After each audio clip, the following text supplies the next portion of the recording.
आत्मीय भाइयों, सादर प्रणाम। भाइयों, राजा भर्तरी ने वैराग्य दीक्षा ले ली। विशाल राजपाट, वैभव, विलास, सुख सुविधा छोड़कर सन्यासी का बाना अपना लिया। माता पार्वती ने देखा तो बड़ा सराहना की कि वह कैसा प्रखर वैराग्यवान व्यक्ति है। इतने विशाल वैभव को छोड़ दिया और सामान्य जीवन जीता। भगवती कोई इससे पूर्व शिवजी बोल पड़े, देवी भी कमी है।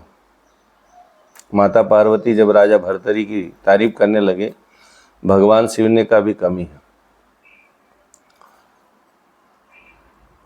पार्वती जी ने देखा सब कुछ त्यागने पर भी तीन वस्तुएं आवश्यक समझकर भर्तरी ने साथ रखी।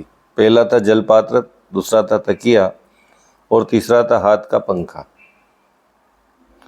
साधना चली, वैराग्य भाव बढ़ा और राजा भर्तरी निरंतर वैराग्य में डूबने लगे।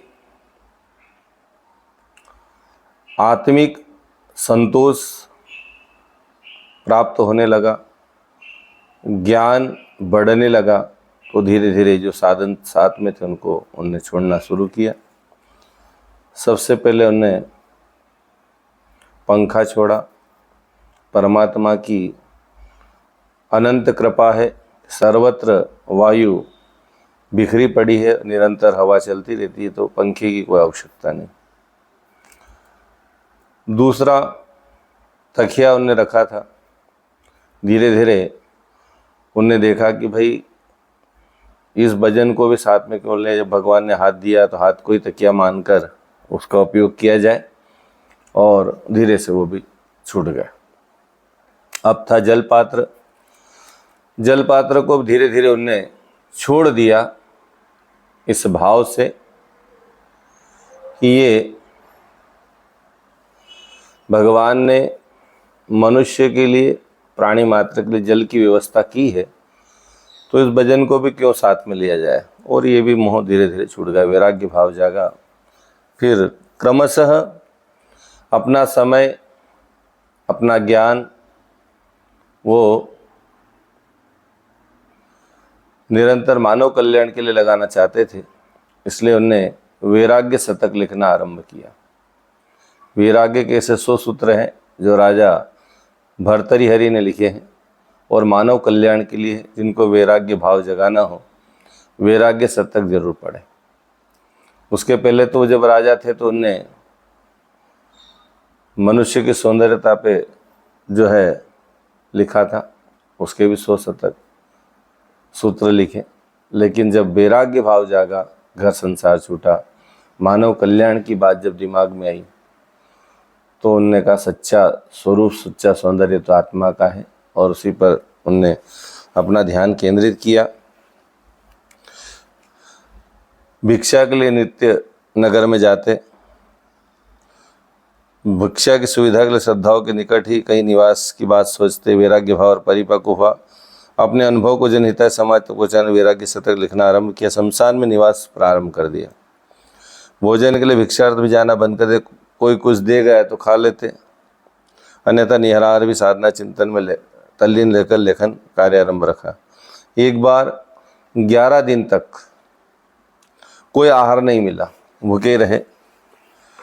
तो भर्तरी को शक्ति क्षीण होती अनुभव हुई। सोचा आहार न करने से शरीर असमय ही समाप्त हो जाएगा। जो कार्य हाथ में लिया है वैराग्य शतक लिखने का, वो अधूरा रह जाएगा। शमशान भूमि खोज की। पिंडदान के क्रम में रखे गए आटे के पिंड वहां पर रखे हुए थे। एक पात्र में जल भी रखा था। पिंड मिल गए, एक पात्र में जल था। चिता की अग्नि पे पिंडों के आटे की रोटी सेकने लगे। पार्वती जी सब से अब न रहा गया। बोली, स्वामी अब देखिए, विशाल साम्राज्य का अधिपति, सर्वस्व त्यागी किसी निष्प्रभ भाव से पिंडों की आटे की रोटी चिंता पर सेक कर खाने की तैयारी कर रहा है।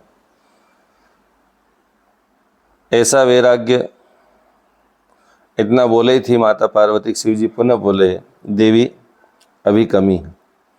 जगजननी निधि रोटी बोली, आपको क्या हुआ, अब क्या कमी दिखती है। शिव जी मुस्कुराए, बोले, देखना चाहती हो तो चलो आओ। दोनों ने वृद्ध ब्राह्मणी का स्वरूप बनाकर शमशान भूमि प्रकट हुए। जा भर्तृहरि चिता की अग्नि पर रोटी सेक रहे थे। 11 दिन की भूख मिटाने की तैयारी में थे। ब्राह्मण ने अपना भिक्षा पात्र आगे कर दिया। भर्तृहरि ने भिक्षु पर एक दृष्टि डाली और सहज भाव से रोटियां उन्हें समर्पित कर दी।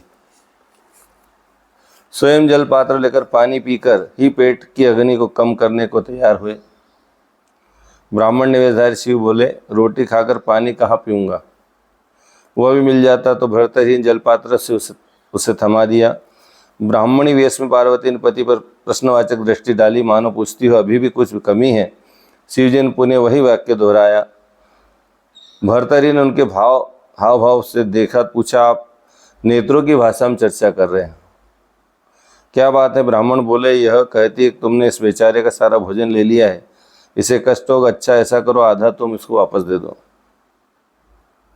आधे में काम चलो। भर्तृहरि की वह टेढ़ी हुई, बोले, आप मुझे जानते नहीं, मैंने इतने बड़े साम्राज्य व्यू का त्याग कर दिया, इन रोटियों की क्या बात, क्यों मोह कर। शिव पार्वती वहीं रखकर अंतर ध्यान हो गए। पार्वती जी से बोले, देखा देवी, पदार्थों की आसक्ति छूटी है, पर यश की आसक्ति नहीं छूटी, इसलिए अभी कमी है। पार्वती जी का समाधान हो गया। भाइयों बहनों, मानव जीवन में